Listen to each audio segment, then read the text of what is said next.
السلام علیکم اسٹوڈنٹ، آج میں سیکنڈ ایئر کے اسلامک اسٹڈیز کے مختصر سوالات آپ کے سامنے پیش کر رہا ہوں آپ کی آسانی کے لیے۔ واضح رہے کہ میں نے لانگ کوشچن آپ کے سامنے پیش کر دیے ہیں جن میں قرآن آیات اور احادیث شامل تھیں، وہ آپ ان کو دیکھیے گا۔ آپ کے امتحان ہو رہے ہیں۔ آج میں آپ کے سامنے مختصر سوالات پیش کر رہا ہوں، تو آج میں آپ کے سامنے کچھ سوالات جو پیش کر رہا ہوں اپلوڈ کر رہا ہوں، آپ ان کو دیکھیے گا، انشاءاللہ آپ کو سن کے سمجھ میں آ جائے گا انشاءاللہ۔ ٹھیک ہے، تو بیٹا سوال نمبر 1 ہمارا یہ ہے کہ محکم آیات اور متشابہ آیات سے کیا مراد ہے۔ ایک بات اور بتا دوں میں آپ کو بچوں کہ میں نے آپ کو ایک گیس پیپر دیا ہوا ہے اسلامک اسٹڈیز سیکنڈ ایئر کا، اس میں تمام سوالات شامل ہیں۔ ٹھیک ہے، آپ ان کو غور سے سنیں، ان کو یاد کر لیں، آپ کے لیے بڑی آسانی ہو جائے گی انشاءاللہ۔ چلیں اسٹارٹ کرتے ہیں۔ سوال نمبر 1 ہے ہمارا، محکم آیات اور متشابہ آیات سے کیا مراد ہے۔ تو اس کا جواب کچھ یوں ہے کہ قرآن کریم میں 2 طرح کی آیات ہیں جو مندرجہ ذیل ہیں۔ نمبر 1 محکم آیات اور دوسری متشابہ آیات۔ ابھی محکم آیات کسے کہتے ہیں؟ یہ آیات وہ آیات ہیں جو اپنے معائنے اور مفہوم کے لحاظ سے بالکل واضح ہیں، یعنی ان میں جو احکامات بیان ہوئے ہیں وہ بالکل واضح اور صاف ہیں، ان کے سمجھنے میں کسی قسم کی کوئی مشکل درپیش نہیں آتی۔ مثلا یہ وہ کتاب ہے جس میں کوئی شک نہیں، نماز قائم کرو اور زکوٰۃ ادا کرو، ان دونوں آیات میں ہر امر یعنی ہر حکم بالکل واضح ہے، یہ محکم آیات ہے۔ تو اس کا مطلب کیا ہوا؟ محکم آیات وہ ہیں جس میں حکم دیا گیا اور وہ حکم جو ہے واضح طور پر سب کی سمجھ میں آ جاتا ہے، وہ کہلاتی ہیں محکم آیات۔ جبکہ دوسری آیات جو ہے متشابہ آیات ہیں۔ متشابہ کا مطلب جن کے 2 معنی نکلتے ہوں کم سے کم، تو یہ وہ آیات ہیں جن کے معنی و مفہوم واضح نہ ہوں، یہ ظاہری معنی جو عام افراد کی سمجھ میں آ رہے ہوں، حقیقت میں ان سے کچھ اور مراد ہو، اس قسم کی آیات متشابہ آیات کہلاتی ہیں۔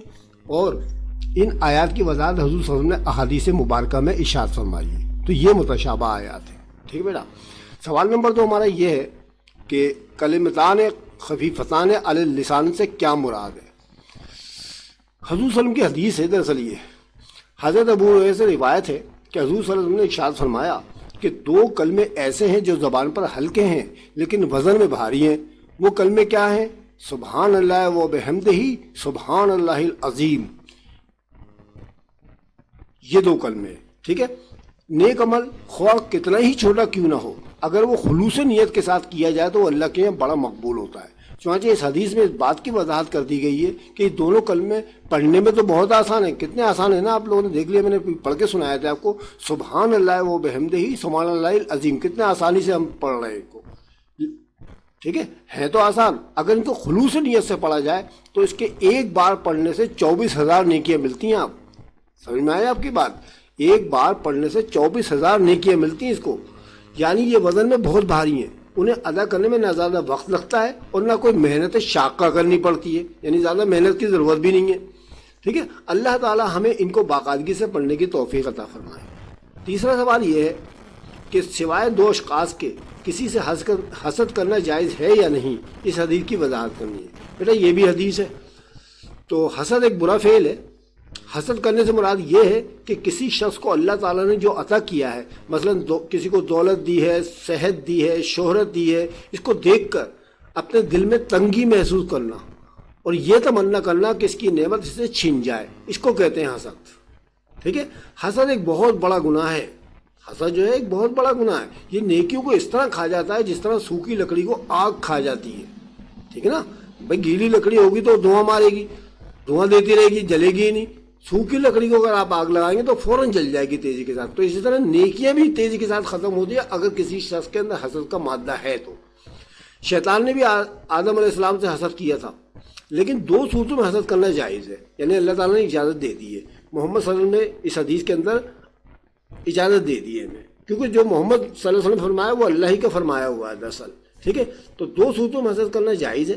اول یہ کہ اللہ تعالیٰ نے کسی شخص کو مال و دولت دیا ہو اور وہ اس مال کو اللہ کی راہ میں خرچ کرتا ہے تو وہ اس سے حسد جائز ہے۔ یعنی مثال کے طور پر اگر کسی شخص کے پاس بہت زیادہ مال دولت ہے اور وہ جو ہے سخی ہے اور یتیموں کی، بیماروں کی، ناداروں کی، محتاجوں کی، مسکینوں کی مدد کرتا رہتا ہے، اپنی دولت ان پہ خرچ کرتا رہتا ہے، تو اس سے ہم لوگ جو ہے حسد کر سکتے ہیں کہ اللہ تعالیٰ ہمیں بھی اتنا دے تاکہ ہم بھی یہ نیک کام کریں۔ دوسرا یہ کہ اللہ نے اپنے فضل سے کسی کو علم دیا ہو اور وہ اس کی تعلیم دیتا ہو تو اس شخص سے بھی حسد جائز ہے، ٹھیک ہے، یعنی ٹیچر سے، یعنی عالم سے۔ اگر کسی عالم کے پاس بہت زیادہ علم ہے تو شاگرد کو چاہیے وہ اس سے حسد کرے تاکہ زیادہ سے زیادہ علم میں اس کے اضافہ ہو، ٹھیک ہے۔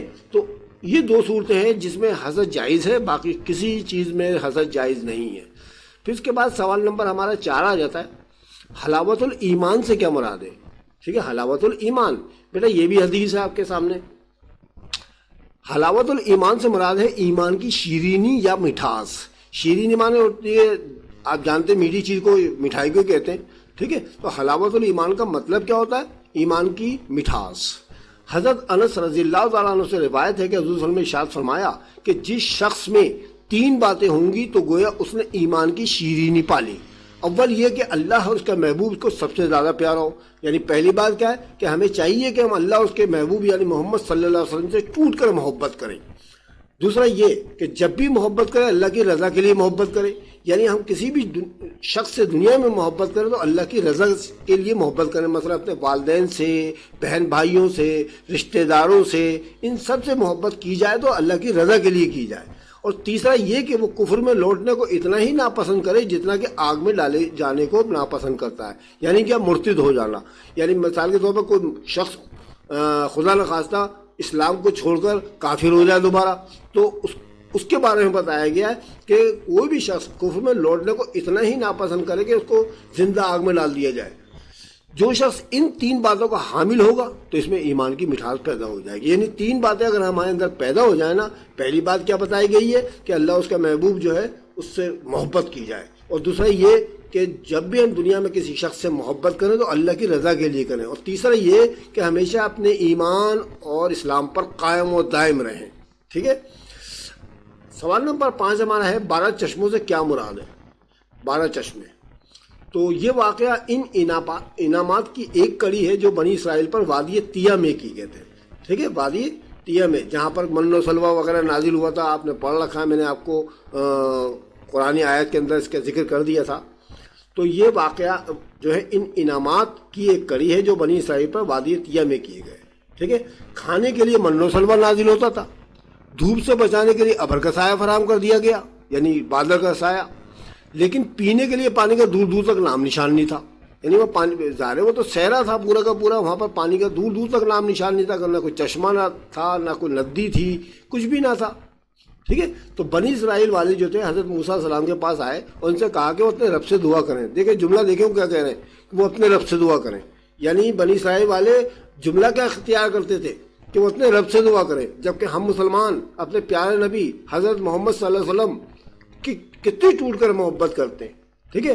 ان کا جملہ، اور ہم جب اپنے محمد صلی اللہ علیہ وسلم کو مخاطب کرتے تھے ہمارے صحابہ کرام تو ان کا جملہ یہ ہوتا تھا کہ ہماری ماں اور باپ آپ پر قربان ہوں، ٹھیک ہے۔ آپ جناب سے گفتگو کرتے تھے اور وہ کہہ رہے ہیں کہ وہ اپنے رب سے دعا کریں، یعنی موسیٰ علیہ السلام کا رب تھا، ان کا تو تھا ہی نہیں جیسے وہ، ٹھیک ہے۔ تو چنانچہ بنی اسرائیل والے حضرت موسیٰ علیہ السلام کے پاس آئے، ان سے کہا کہ اپنے رب سے دعا کریں کہ وہ ہمارے لیے پینے کے پانی کا بندوبست کرے، ٹھیک ہے۔ اللہ تعالیٰ نے حضرت موسیٰ علیہ السلام سے فرمایا کہ اتنا عصا، یعنی وہ جو ان کے پاس لاٹھی تھی جو ان کا معجزہ تھا، فلاں پتھر پر ماریں، اس پتھر سے 12 چشمے پھوٹ نکلے۔ یہاں 12 کی حکمت یہ ہے کہ بنی اسرائیل کے 12 قبیلے تھے، بنی اسرائیل کے 12 قبیلے اس لیے تھے کہ حضرت یعقوب علیہ السلام جو تھے ان کے 12 بیٹے تھے، تو ان 12 بیٹوں سے جو اولادیں ہوئی تھیں وہ 12 قبیلے بن گئی تھیں، ٹھیک ہے۔ چنانچہ اللہ تعالیٰ نے ہر ایک قبیل کے لیے الگ الگ پانی کا انتظام فرما دیا تاکہ یہ لوگ پانی میں آپس میں جو ہے پانی پر نہ لڑیں، جس طرح آج کل پانی پر لڑائی ہوتی ہے اس طرح اس زمانے میں پانی پر لڑتے وہ لوگ کہ یہ ہمارا چشمہ ہے، وہ بولتا ہمارا چشمہ ہے، تو اس لیے اللہ تعالیٰ نے 12 چشمے وہاں سے نکال ڈالے۔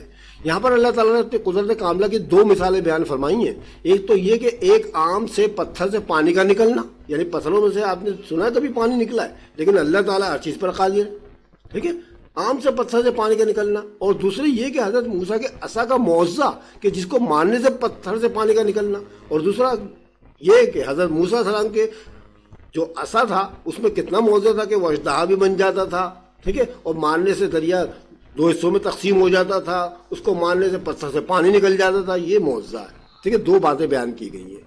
اچھا، پھر اس کے بعد کوشچن نمبر 6 ہے واقع رفع طور بیان کریں، واقع رفع طور بیان کریں، ٹھیک ہے۔ رفع معنی ہوتا ہے طور، تو آپ جانتے ہیں کوہ طور ہے، ٹھیک ہے، رفع طور کا مطلب طور کو ہٹا دینا۔